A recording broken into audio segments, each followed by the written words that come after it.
क्या आप जानते हैं कि खुदा ने आदम और हवा को एक ऐसी काबिलियत दी थी जिसका जिक्र अक्सर नहीं किया जाता। ऐसा क्यों होता है कि कभी कभी हमारा एक फ़ैसला हमारी सारी ज़िंदगी बर्बाद कर देता है। क्या आप फ़ैसला लेते वक्त डरते हैं या परेशानी आपको घेर लेती है, और क्या आप अच्छे मुशीर की तलाश में हैं?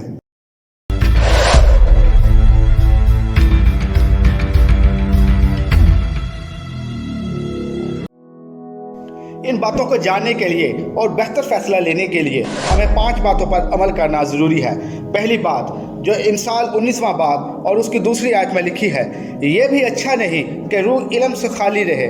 जो चलने में जल्दबाजी करता है भटक जाता है। ये आयत हमें सिखाती है कि पुरसुकून रहें, जल्दबाजी ना करें और सोचें कि जो काम आप करने जा रहे हैं उसके नुकसानात क्या होंगे और उसमें आपके लिए क्या क्या फ़ायदे छुपे हैं। दूसरी बात, कलाम को पढ़ें। ज़बूर 119 और उसकी 105 आयत में लिखा है, तेरा कलाम मेरे कदमों के लिए चिराग और मेरी राह के लिए रोशनी है।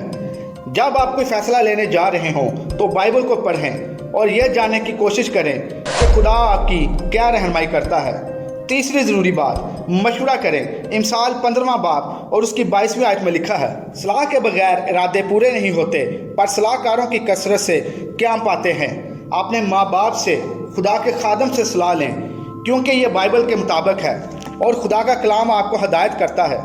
जो आपसे उम्र में बड़ा हो और जिसने ज़िंदगी के तजर्बात से सीखा हो उससे सलाह लें। कभी भी ऐसे शख्स से मशवरा ना करें जो खुदा को नहीं जानता, जो गलत अंदाज से ज़िंदगी गुजारता है, क्योंकि ऐसे शख्स की सलाह आपका कभी भला नहीं करेगी। चौथी बात, दुआ में ठहरे।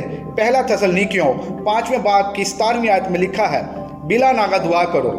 आपको बिला नागा दुआ में ठहरना है। जब भी कोई मुश्किल फ़ैसला हो, जब भी कोई परेशानी हो, तो आप दुआ में ठहरें। आप जब मशवरा करें तो आप दुआ में ठहरें। आप जब बाइबल को पढ़ें तो आप दुआ में ठहरें और खुदा से मदद मांगें। 5वीं और सबसे अहम बात, खुदा की मर्ज़ी को सबसे आगे रखें। लूका 22वां बाब और उसकी 42वीं आयत में लिखा है, ऐ बाप, अगर तू चाहे तो ये प्याला मुझसे हटा ले, तो अभी मेरी नहीं बल्कि तेरी मर्ज़ी पूरी हो। इसी तरह मत्ती 6 बाब और उसकी 10वीं आयत में लिखा है, तेरी बादशाही आए, तेरी मर्जी जैसी आसमान पर पूरी होती है ज़मीन पर भी हो। यीशु मसीह ने अमली तौर पर करके दिखाया है कि हमें खुदा की मर्ज़ी को सबसे आगे रखना है। इस बात में आपका फ़ायदा है, क्योंकि यिर्मयाह 29वां बाब और उसकी 11वीं आयत में खुदा कहता है कि मेरे ख्यालात तुम्हारी सलामती के हैं, बुराई के नहीं, ताकि मैं तुमको नेक अंजाम की उम्मीद बख्शूँ।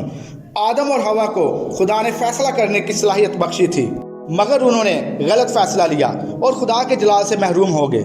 जब आप पुरसुकून हों तो दुआ करें, जब आप मशवरा लें तो दुआ करें, जब कलाम पढ़ें तो दुआ करें। अगर आप परेशान हैं या चीज़ें वाज़ेह समझ नहीं आ रही तो दुआ करें। अगर आप इन 5 बातों के मुताबिक अमल करते हैं तो यकीनन खुदा आपकी मदद करेगा और आपको कभी अपने फ़ैसले पर पछतावा नहीं होगा। अगर इस वीडियो से आपको बरकत मिली है और आपने कुछ सीखा है तो वीडियो को लाइक और चैनल को सब्सक्राइब करें। और अगर आपको कोई फ़ैसला लेने में मुश्किल का सामना हो तो कमेंट सेक्शन में अपनी दरख्वास्त दर्ज करें, हम आपके लिए दुआ करेंगे।